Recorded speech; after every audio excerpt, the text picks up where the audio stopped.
Tool. So the way the pen tool works, the most basic function is that it can create straight lines in between points. These points are called anchors. So anywhere you see a square in this game, you know that that's supposed to be an anchor. So I'm going to click on my first anchor here, and then when I drag and I click again on the next anchor, it will create a path between those two anchors. That path is another keyword.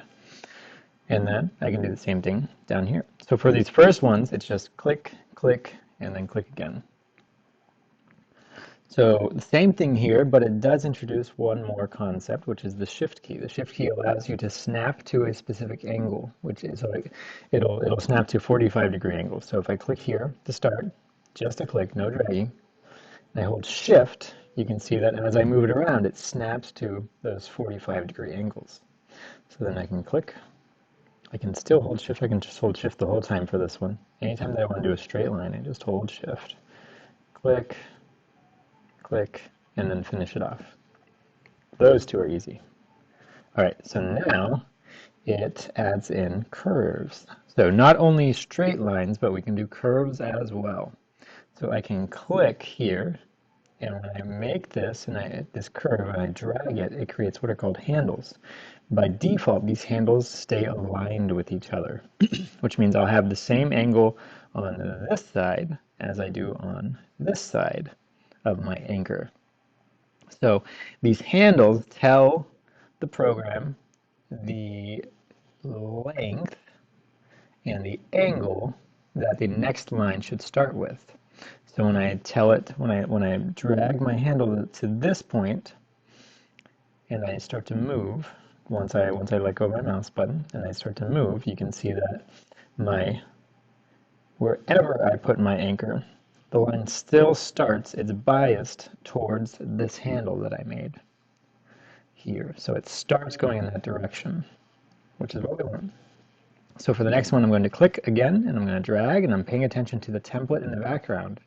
Drag my handles, and if I want to, I can hold shift, and holding shift will again snap to 45-degree angle, so I can get straight across perfectly.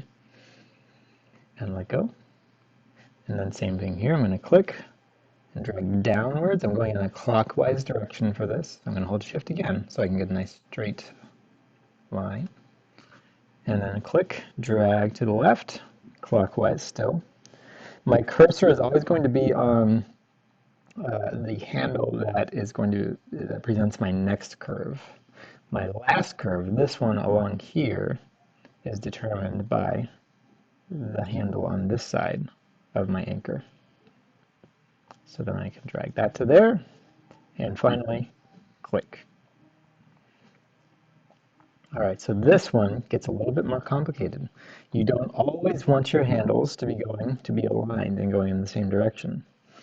So anytime that you might have a curve on each side of the anchor, but at that anchor point, they should start from different directions. That's where this technique comes in. So I'm going to start by clicking.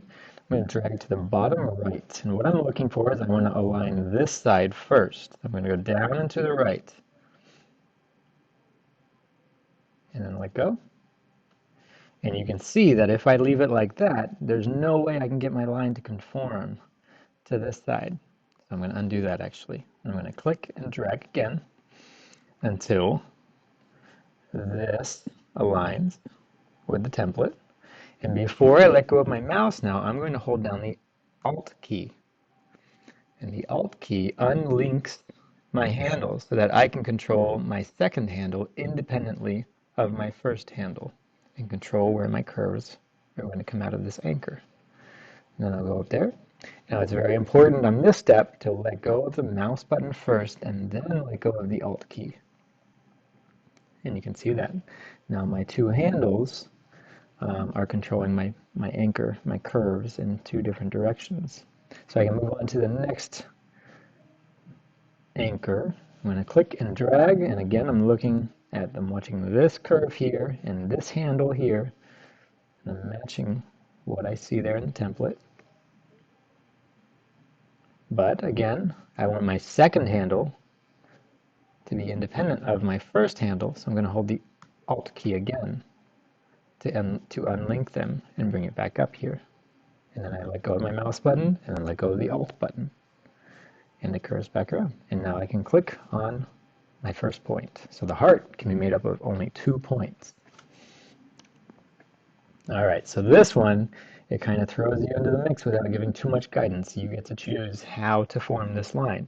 Remember, your goal the whole time is just to stay within these big gray lines here. So it tells you where, it suggests where to start. I'm going to start here. A single click. I don't need to drag because I have straight lines first. Straight lines, I can just click, click, and then click.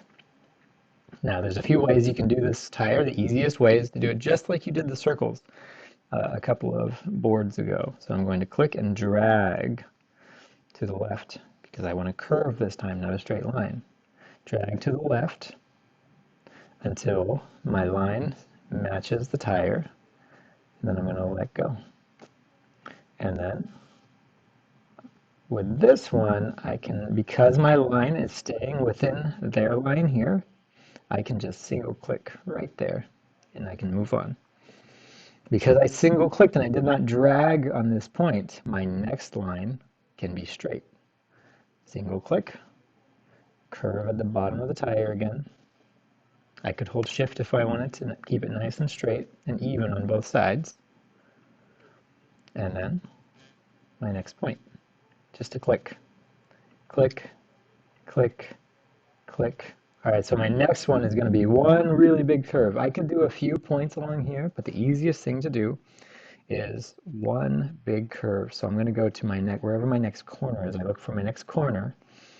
I'm going to, right about in the middle of my big gray line there, I'm going to click and drag far until my line matches their line on that on the back of the car. Now, if I don't fix my my handle that my cursor is currently over, the next line that I make, which is supposed to be straight, is going to be curved. Watch. So if I just let go here, great. So this line looks good along here, but this line, there's no way I can make this straight now because I have this handle way out here. So we have to do what we did with the heart. I'm going to step back. I'm going to make my curve again. Now remember, in order I need to unlink my two handles, I'm going to hold the Alt key before I let go of my mouse button and drag it back to my point and let it go on my point. Now I can drag downwards and I have a straight line.